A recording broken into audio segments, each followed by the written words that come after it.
እንባ ያወቀው ማን ነው? የእንባ ጥቅም ያወቀው ማን ነው? አዎ አባታችን ንጉሥ ዳዊት በእንባ የሚታወቅ ታላቅ ንጉሥ ነው። አዎ ዘመኑ በሙሉ ሁሉ በእንባ ያሳለፈ ታላቅ ነቢይ፣ ታላቅ ንጉሥ ነኝ ሳይል ራሱን አዋርዶ ዝቅ አድርጎ በተለያዩ ጊዜያት በቀንም በሌሊትም ወደ እግዚአብሔርን በእውነት በልቅሶ በእንባ ደስ ያሰኘ ታላቅ አባታችን ነው። በመዝሙር ምዕራፍ 6 ቁጥር 6 ላይ ተመልከቱ። በጭንቀቴ ደክሜያለሁ፣ ሌሊቱን ሁሉ አልጋዬን አጥባለሁ፣ በእንባዬን መኝታዬን አርሳለሁ አለ ይህ ታላቅ ነቢይ።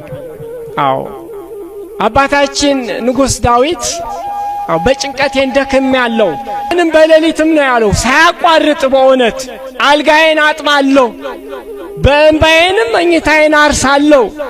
አዎ እስኪጥለቀለቅ ድረስ እስኪያስቡ በእውነት ይህ ታላቅ ነቢይ ለልቅሶ ያነሳሳው ምንድነው? እንባውን ለማፍሰስ የዳረገው ምንድነው? በድካሜ ነው ያለው። ማነው ከመካከላችን ድካሙን አውቆ ስህተቱን በደሉን አውቆ ቀንና ሌሊት የሚያነባ?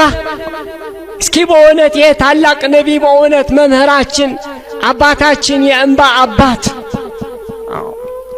እስኪ ተመልከቱ። በእውነት በድካሜ ነው ያለው። ይሄ ልበ አምላክ የተባለው ዳዊት እኮ ነው። አስቡ።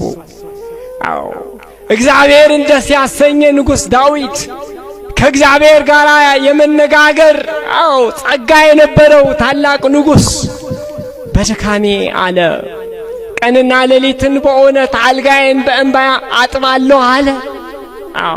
የእንባ ጥቅም ያወቀ ይህን ታላቅ ንጉሥ በሌላ በኩል በመዝሙር ምዕራፍ 44 ቁጥር 3 ላይ እንዲህ ሲል ጻፈልን። እንባዬ በቀንና በሌሊት ምግብ ሆነኝ። እንባዬ በቀንና በሌሊት ምግብ ሆነኝ። ምግቡ ነበረ። ቀንና ሌሊት ነበር የሚያነባው። ለመሆን ይሄ ንጉሥ የሚያስለቅሰው የሚያነባው ምን ታላቅ ችግር ደርሶበት ይሆን? ለመሆኑ እሱ የሚበላው የሚጠጣ አጥቶ ነው በቀንም በሌሊትም ምግብ ያደረገው እንባው? አይደለም። ስማ ንጉሥ ነው። እስራኤልን የሚያስተዳድር ታላቅ ንጉሥ። ተመልከቱ። በፈለገበት ቀን በየሰዓቱ